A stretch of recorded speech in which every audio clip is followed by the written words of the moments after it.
Good afternoon, Kenyans. I am a Kenyan citizen by birth, a law-abiding Kenyan, and a patriot too. As you can see from the vicinity of this photo, or circumstances surrounding the photo, I am in my maize plantation, sugarcane plantation, working to make my ends meet, to uplift the economic status of my household, and Kenya, my country. But I've been mentally repugnated and trounced very hard because of a few issues.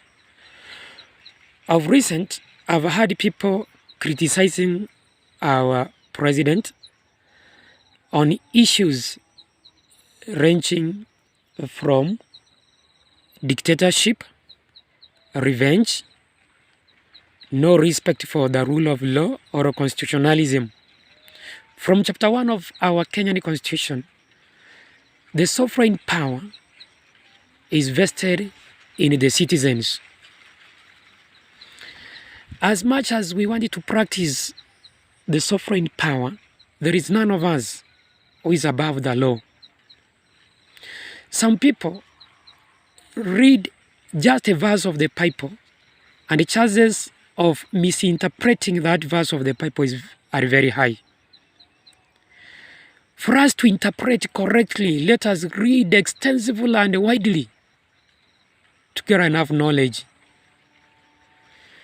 For example, I wanted to say the custodians of our constitution is the judiciary. I cannot, as an individual, know the executive, know the legislature. It cannot be smarter than the judiciary. The judiciary, on the other hand, cannot be smarter than the executive, nor the legislature. It means that as much as we wanted to exercise these powers vested in us, none of us is above the law. There are also limits given by the law. The Constitution gives limits to regulate our behaviors, to regulate our privileges, to regulate even our immunities. I wanted to say that, for example, if Miguna was not a Kenyan citizen, how long did it take our government to realize so? And after realizing, was Miguna charged in a court of law? If he was charged, was he given a fair hearing? If he was given a fair hearing, was he convicted? That is the procedure.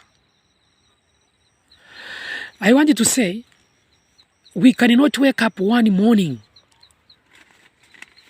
and purport to be protecting the law when we violate that very law.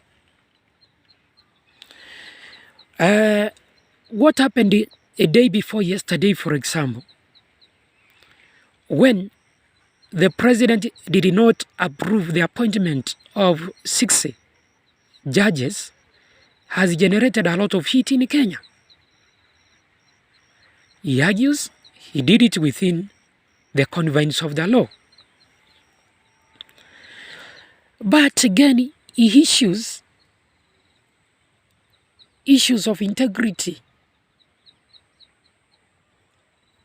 Mr. President, if their integrity is questionable,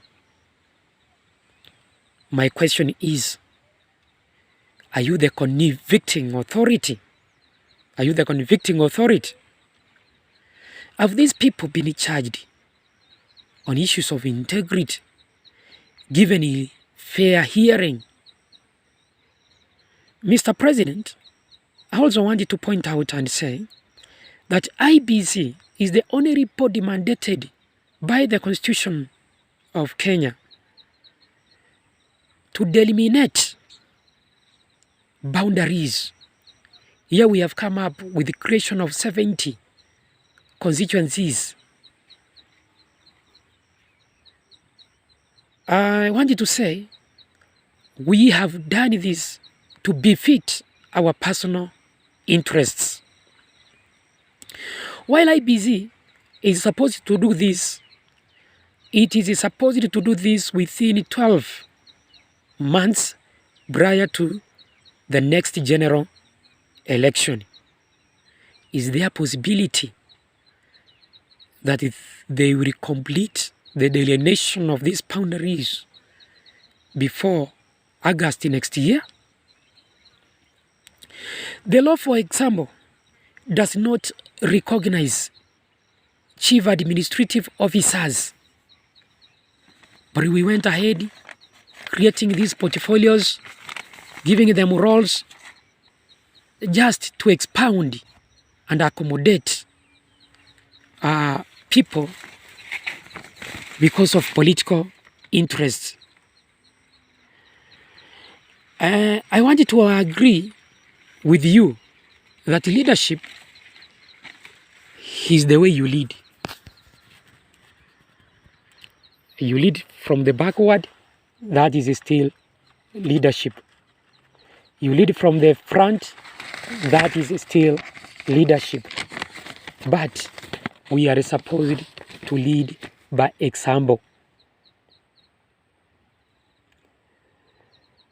The 6 judges, for example, who are not appointed, have their human rights and fundamental freedoms. They need to be listened to, heard, and a fair judgment made, because they are also not above the law. When the judiciary practices justice for all, irrespective of state officers or authority, Mr. President, is that undermining authority? Is that, for example, undermining an individual? Mr. President, in execution of duties, the Constitution is there to control and regulate our powers. If it is not done, Mr. President, then it means that everything will be out of control. We have seen double standards being applied, Mr. President, more especially in electioneering period. From the just concluded by-elections, we have seen people aligned to different political parties mishandled, manhandled.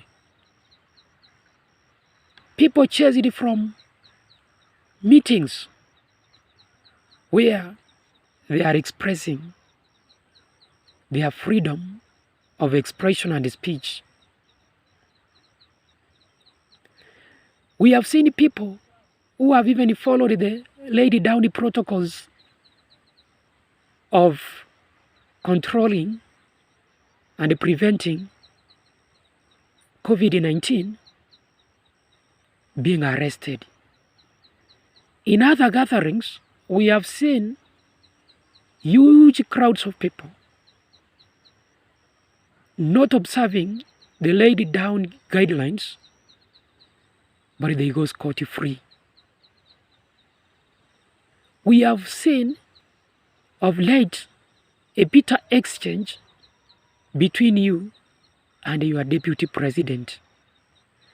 Is that leading from the front or from the back?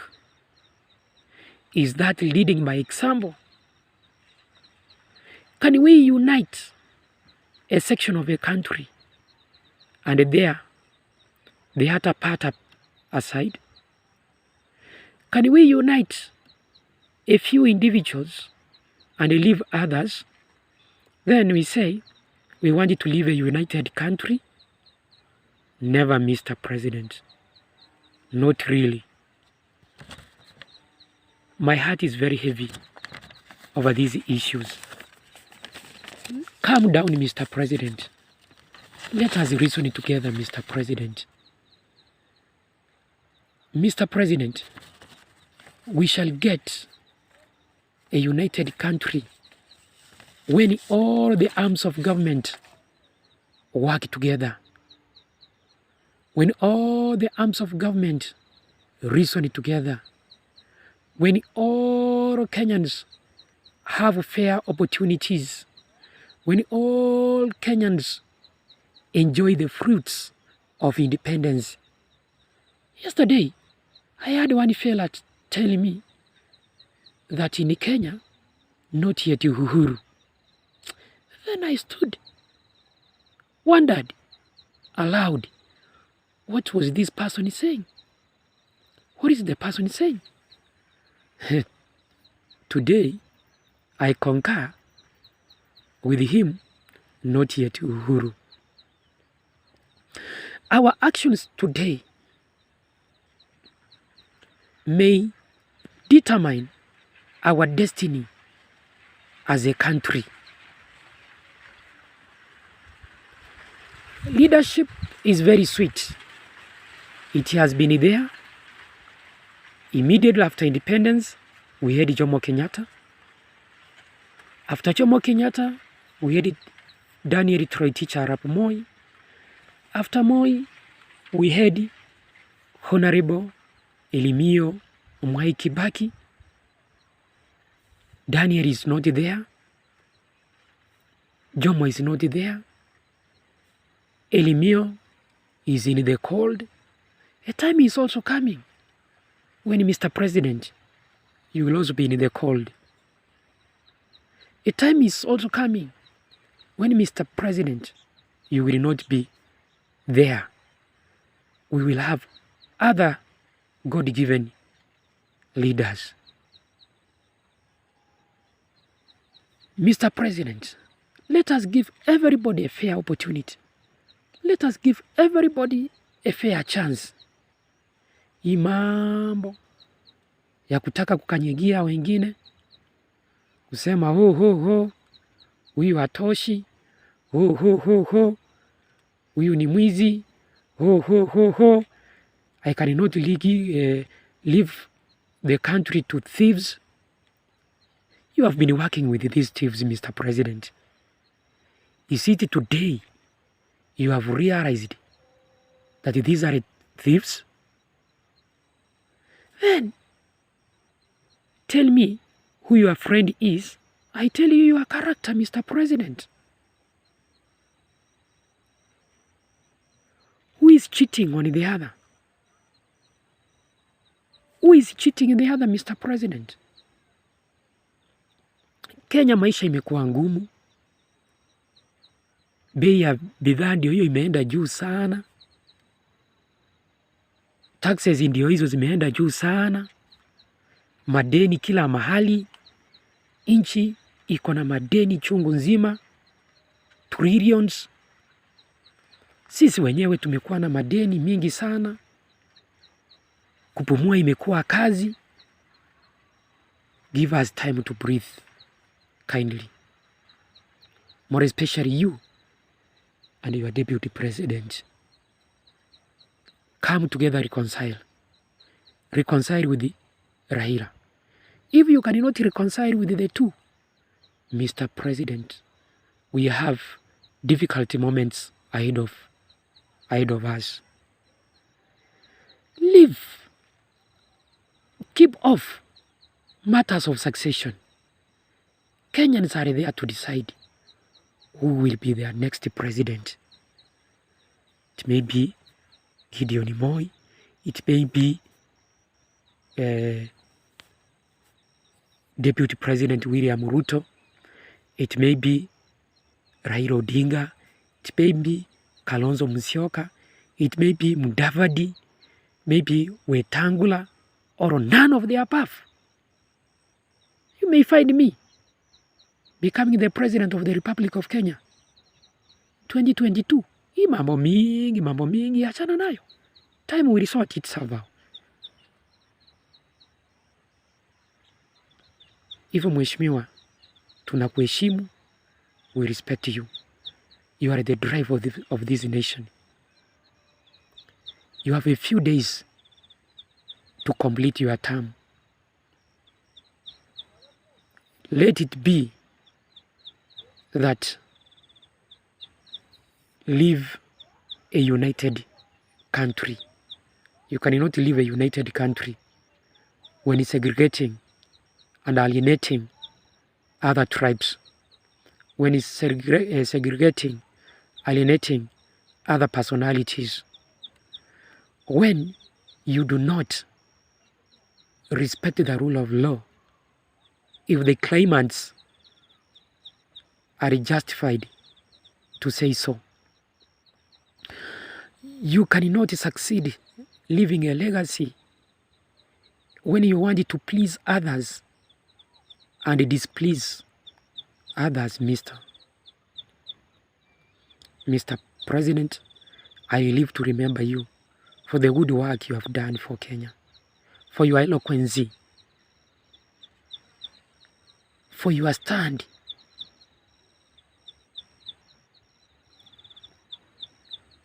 Mr. President, hearken to the voice of your people. We are wishing you well. Just relax. Dunia haina mwisho. Dunia haina mwisho. Just relax. Let's not behave like ostriches. When they see predators, they hide their heads in the sand, in the deserts, hoping that their predators are not seeing them, only to be praise of the predators. Mr. President, hear my humble submission, hear my humble cry. Kenya is headed to a wrong direction, Mr. President. If we cannot have national dialogue, we come together without sidelining the least, without sidelining the greatest. Let us come together.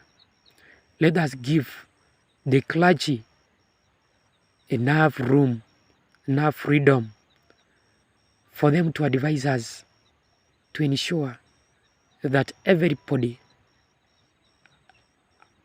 has justice and that justice prevails in every situation. Those who abuse our president, I also pity you. Leadership is as hard as a hard rockstone. Na wewe unaweza enda huku kesho, kazi ikushinde. Let us give him humble time to complete his term kindly. My humble appeal, my humble submission to citizens, to our esteemed president, Mr. Deputy President. I know many Kenyans love you. Mr. Raila Odinga, former Prime Minister, many Kenyans of my caliber love you. Don't give room to a disunited country. Don't attempt to tear Kenya apart. Mr. President, don't tear Kenya apart. Mr. Deputy President, don't tear Kenya apart. For your blood will haunt you one day. For the blood of innocent Kenyans will haunt you people one day. In Jesus' name, I believe. Mungu awabariki, abariki Kenya, na sisi pia hatubariki. It's out of emotions. It's out of emotions and my love for Kenya. I've said words that may make some of you hate me, I've said so many words, some which do not make sense, but pick sense from what I've said. May God bless Kenya. May God bless me. May God bless you.